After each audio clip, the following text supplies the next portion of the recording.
Picture this. You're 90 years old. You've buried spouses, lost friends, watched generations grow.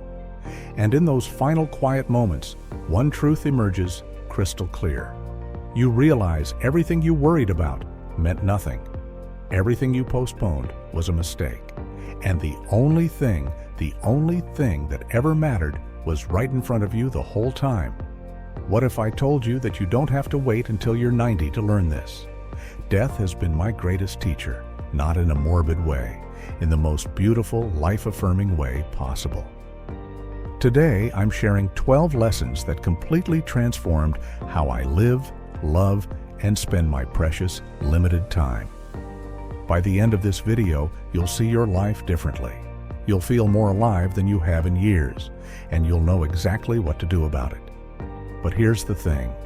You need to watch until the very end. The final lesson is the one that changes everything. It's the truth that will either liberate you or haunt you. So let's begin. We don't talk about death in our culture. We've made it taboo. We treat it like weakness to acknowledge it. But here's what I've learned. The more honestly we face death, the more fully we live. If you're a senior watching this, you already know this truth in your bones. You've stood at funerals. You've received the diagnosis. You've held someone's hand as they slipped away. Death isn't theoretical for you. It's real. It's present. And whether you realize it or not, it's already teaching you. If you're younger, you might think you have unlimited time, but that's an illusion. And the sooner you shatter that illusion, the sooner you actually start living. The beautiful paradox is this. Acknowledging death doesn't make you depressed. It makes you alive. It wakes you up from the sleepwalk. It strips away all the pretense and reveals what actually matters. This message isn't depressing. It's liberation. So, let's dive in. The people you love most, the things you own, your health, your youth, this moment you're experiencing right now. All temporary, all disappearing. This is the hardest truth to accept, but it's also the most freeing. When you're young, you operate under an illusion of permanence. Your parents will always be there. Your friends are forever. You'll get around to things eventually. Time stretches ahead like an endless road. Nothing feels urgent because you assume there's always later. Then life teaches you otherwise. You watch someone you love age suddenly. A friend dies without warning. Your own body betrays you with an ache that won't go away. The permanence you assumed was always just a story you told yourself. But here's the miracle. Once you truly accept impermanence, everything becomes sacred. A sunset is beautiful, partly because it ends. A meal tastes better when you're really tasting it. A conversation becomes precious because you know it might be the last one. Impermanence doesn't diminish life. It amplifies it.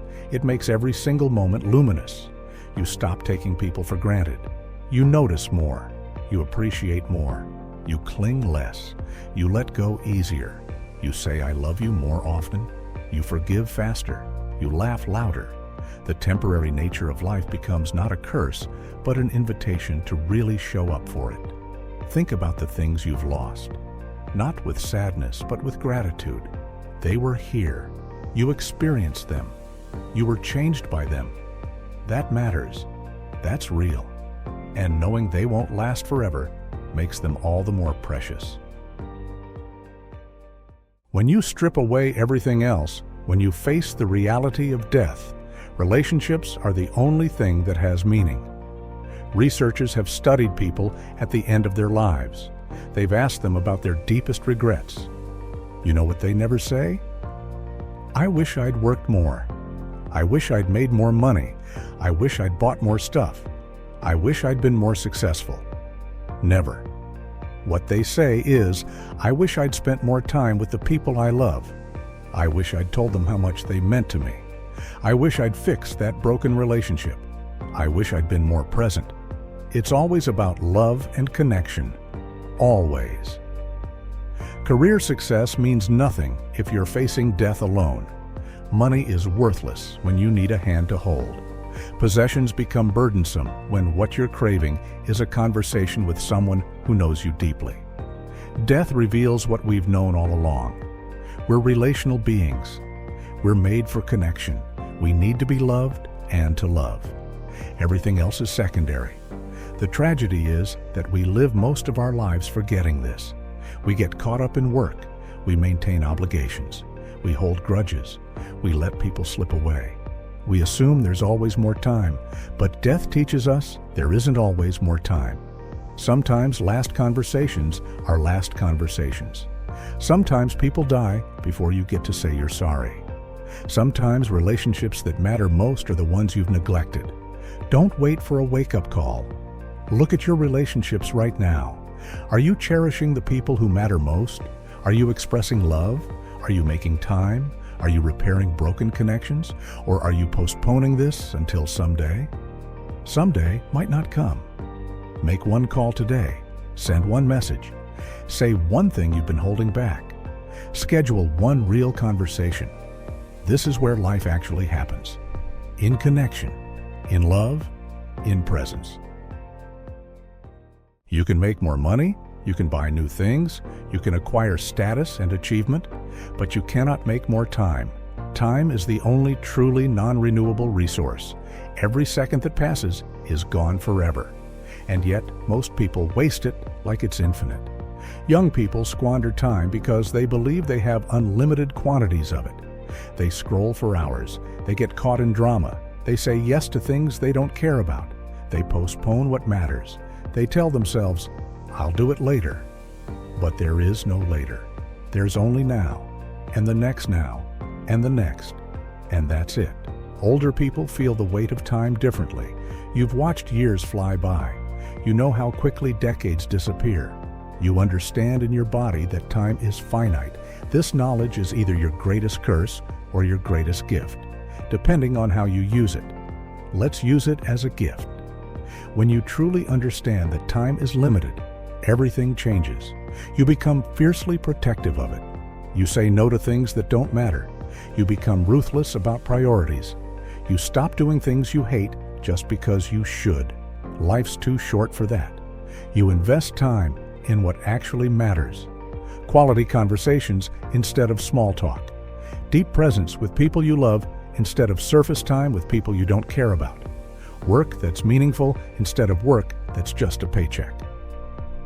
Learning and creating instead of consuming. Every hour you have is precious. Every day is a gift. Every moment is irreplaceable. Track how you spent time this past week, honestly. Where did those hours go? Were they invested in what you say matters most? Or were they scattered on things that don't? There's no judgment here, just honesty. Because once you see it, you can change it. You can reclaim your time. You can start spending this finite resource on what's actually worth your life. We spend our entire lives trying to control things. We control our circumstances. We try to control other people. We plan obsessively to prevent bad outcomes. We work hard trying to force life to go according to our specifications. Then death reminds us we control almost nothing.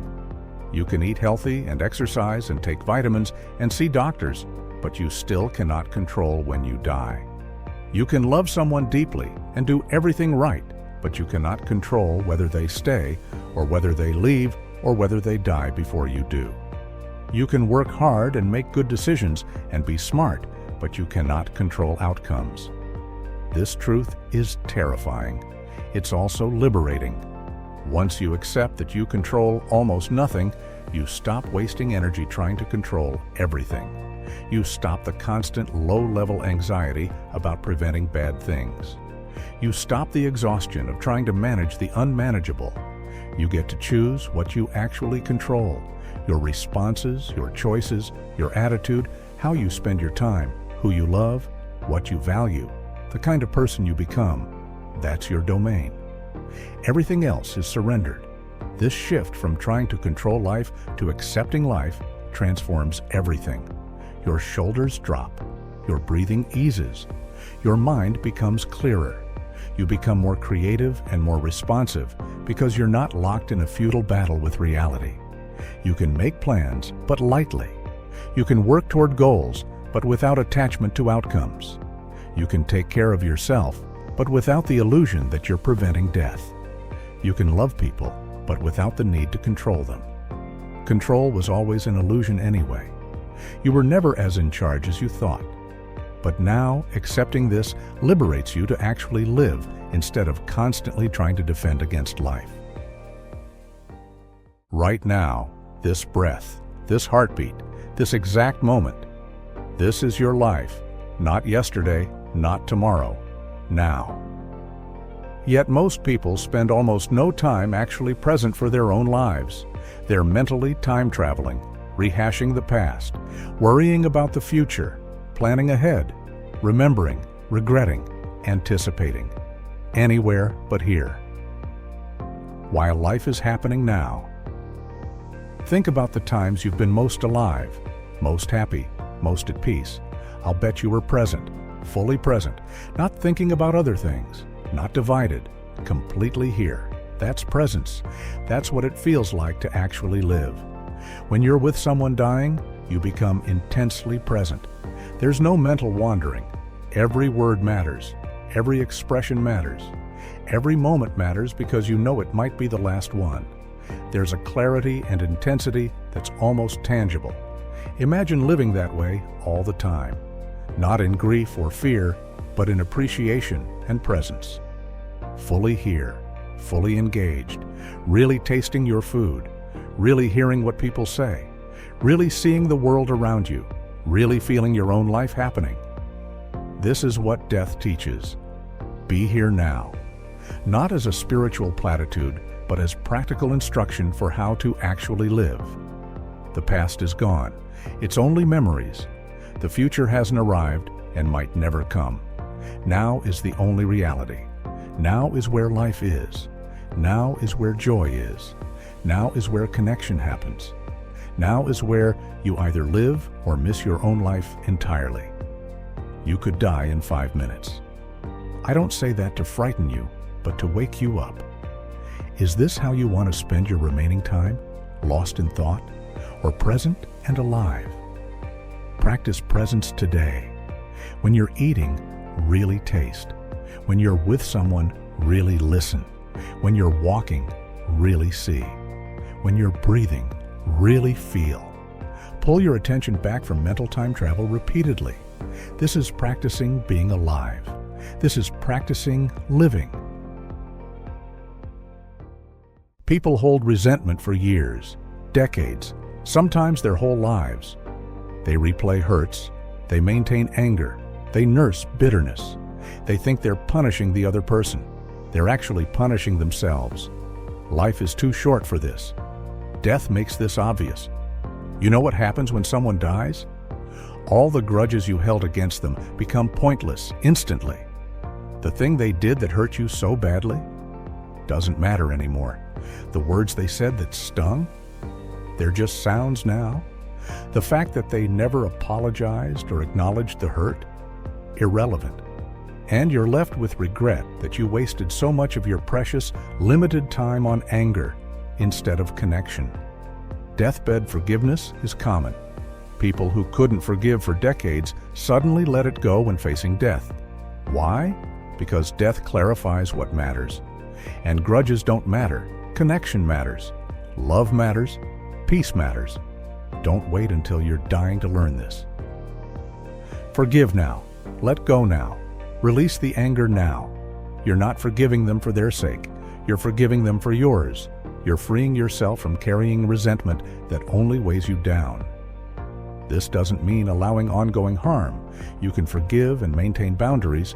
You can let go of anger and not restore a relationship. Forgiveness is about releasing your grip on the hurt, not about excusing behavior or staying connected. Who are you holding a grudge against? What resentment are you carrying? That weight is yours. You're the only one affected by it. The other person has probably moved on. Drop it. Let it go. You don't have time for it. Our entire culture tells us to accumulate. Bigger house? Nicer car, more stuff, more status symbols. We work to buy things. We maintain things. We store things. We organize things. Then we die, and all of it stays here. You've never seen a hearse pulling a U-Haul.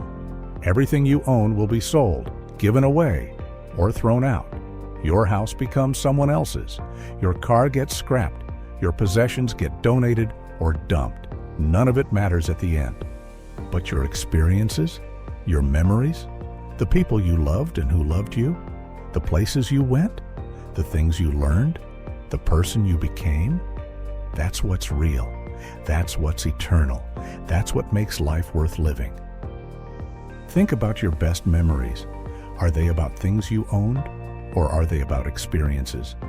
Time with loved ones? Travel? Conversations? Learning something new? Trying something you'd never done before? Creating something? Laughing until your sides hurt? It's always experiences, never possessions. Start shifting now. Instead of buying more stuff, invest in experiences.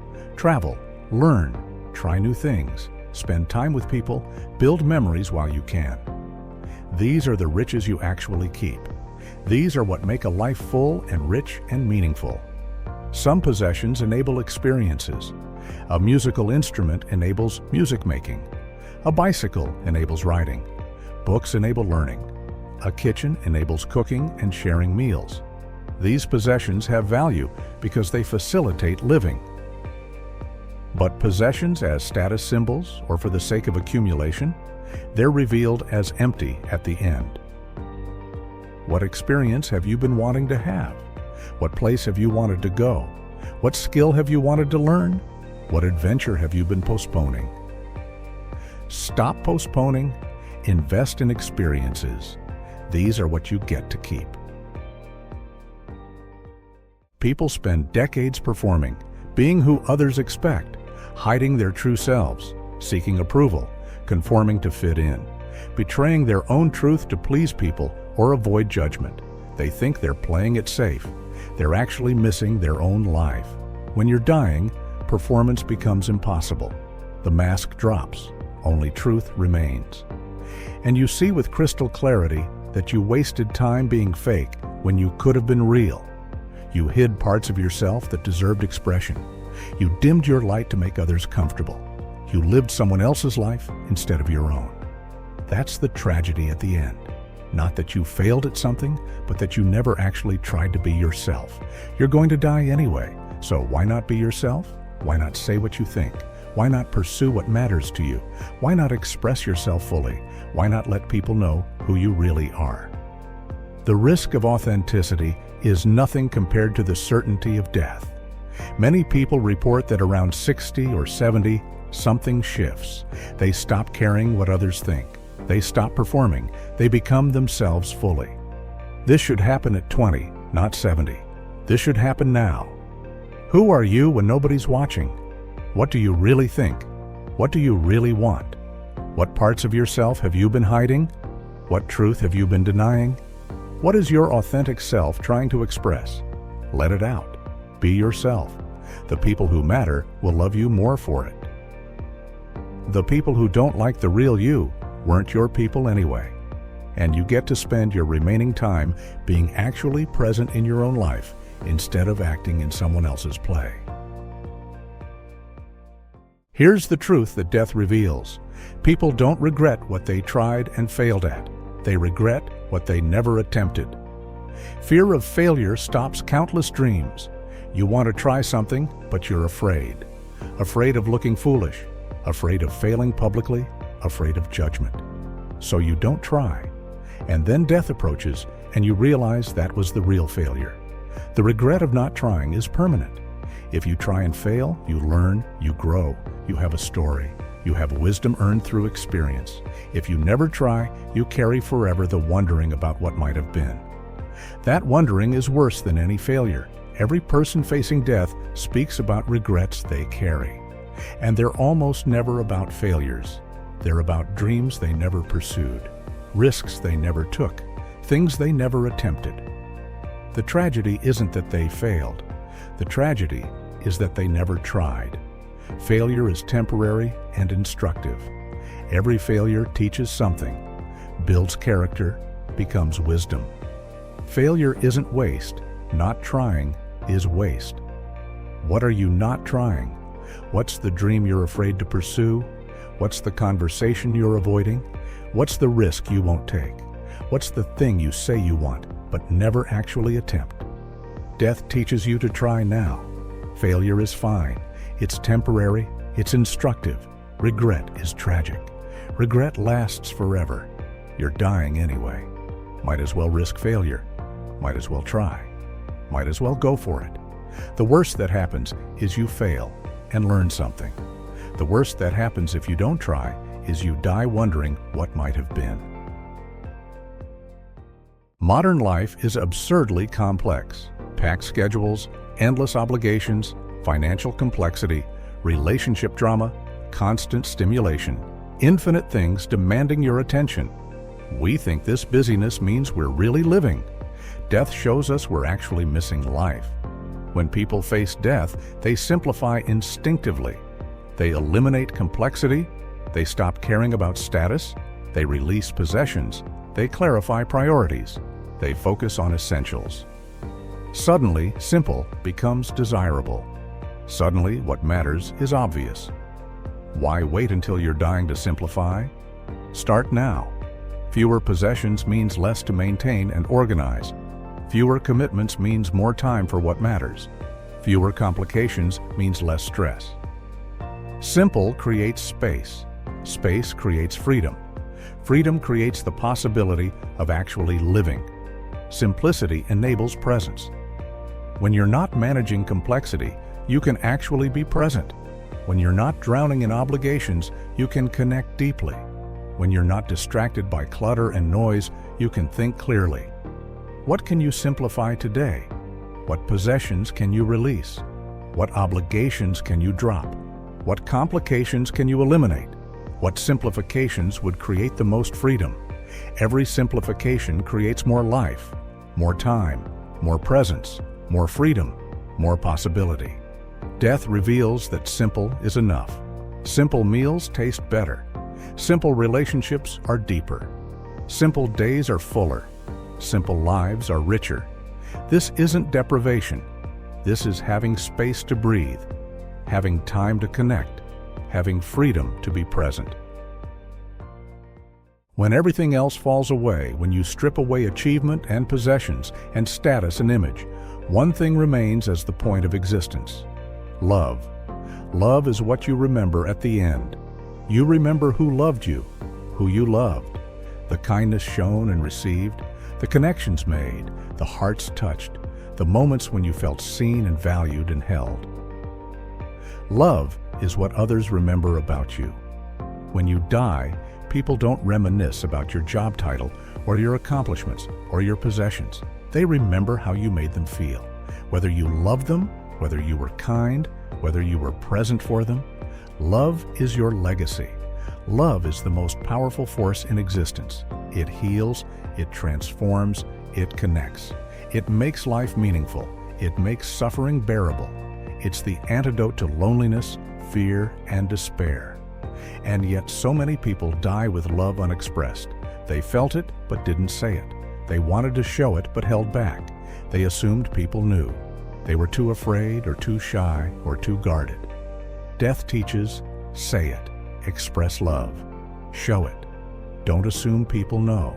Tell them, write it, demonstrate it. Life is too short for love to go unexpressed. Receiving love matters too. Many people deflect love or don't believe they're worthy. But receiving love is as important as giving it. Let yourself be loved. Accept kindness. Believe that you're worthy of care and affection. This is part of living fully. Make love your priority. Express it daily. Show it consistently. Let it guide your decisions. Choose love over being right. Choose love over winning. Choose love over being safe. Love is the answer to almost every question. Death proves this absolutely. Here's the ultimate truth that death reveals. This moment, right now, is your only life, not your past life, which is gone, not your future life, which might never come. This exact moment, happening right now, is the only life you actually have. The past exists only as memory. You cannot change it. You cannot live in it. You can only remember it. The future hasn't arrived, and it might never come. You can plan for it and anticipate it, but it doesn't exist yet. Now is the only reality. Now is all there is. Now is all there ever is. Every moment you've ever experienced was a now moment. When you were 5 years old, it was now. When you were falling in love, it was now. When you were celebrating achievements, it was now. When you were suffering loss, it was now. Now is all you ever have, and all you ever had. Yet most people never actually experience their own now. They think about it. They plan for later. They remember earlier. They miss their actual life by being lost in their own minds. This is the tragedy. Not that you'll die someday, but that you're dying right now by not being present for your own life. You are alive now, right this second. You're breathing. Your heart is beating. You're here. This moment is happening. Are you experiencing it, or are you thinking about it? Planning for later, remembering earlier, missing your actual life? Be here for it, fully, completely, present. Taste what you're eating, see what you're seeing, feel what you're feeling, hear what you're hearing. Really experience your life as it happens. You could die in 5 minutes. I don't say that to frighten you. I say it to wake you up. Is this how you want to spend it? Lost in thought, or fully present and alive? This moment is your life. The next moment will be your life. And the next, this is all you get. So be here for it. This is cherishing life. This is what death taught me about living fully. These 12 lessons aren't separate teachings. They work together. They're interconnected wisdom that creates a complete philosophy of living fully. Impermanence and limited time work together to create urgency. Nothing lasts, and time is finite. This creates the motivation to appreciate now, invest in what matters, and stop postponing life. Both lessons point to the same truth. Live now. Relationships and love are two sides of one truth. Connection is everything. People are what matter. Express love. Forgive. Be present. This is what matters when death comes. Both lessons point to love. Control, acceptance, and presence connect. You can't control most things, including death. Accept this. Focus on what you actually control, be fully present for this moment, and live from there. Authenticity, simplicity, and freedom form a trinity. Be yourself. Simplify life. Experience freedom from pretense and complexity. This is what living fully looks and feels like. Experiences, no regrets, and trying things unite. Don't die wondering what might have been. Take risks, try things, value experiences over possessions. Live without regret. All 12 lessons point toward one thing: presence. Being here now, fully alive, cherishing this moment. Because now is all you have. This is the ultimate truth death reveals about how we should live. Knowledge without action changes nothing. So here's how to bring these lessons alive in your actual life. Each morning, acknowledge reality. Remind yourself that you could die today, not morbidly, truthfully. Let this clarify your priorities. Spend the day accordingly. Express love daily. Tell people you love them. Show affection. Write notes. Make calls. Text someone. Don't wait. Express love like you might not get another chance. Simplify one thing weekly. Each week, eliminate one complexity, one possession you don't need, one obligation that doesn't serve you, one complication. Create space for living. Practice presence throughout your day. Return attention to now. Notice when you're mentally time traveling and gently come back. This is practicing being alive. Try one new thing monthly. Don't die with dreams untried. Each month, Do something you've been avoiding. Take a risk. Attempt something new. Build a life without regrets. Forgive immediately. When hurt arises, release it fast. Life's too short for grudges. Forgive quickly and move forward. These practices transform life, not someday, now, not after big changes, but through small, consistent choices. Living fully is a practice, not a destination. It's something you do, moment by moment, day by day. So here we are, 12 profound lessons that death teaches about living fully. From recognizing impermanence to being present in this moment, you now understand what it means to truly cherish life. Death isn't the enemy. Death is the teacher. Death shows us how to live. The real enemy is sleepwalking through your precious, limited, irreplaceable life. The enemy is postponing living until it's too late. You have this moment. You might have the next moment. You might have decades. But you're not guaranteed anything beyond now. So be here for it. Be fully present. Love fully. Live authentically. Forgive quickly. Try boldly. Simplify ruthlessly. This moment is all you have. Make it count. Thank you for watching. I'm honored to share this with you. These lessons about death and life are the most important wisdom I've gained. I hope they transform your living as they've transformed mine. Until the next video, remember, this is not a dress rehearsal. This is your actual life. Cherish it. Live it. Be present for it. Now.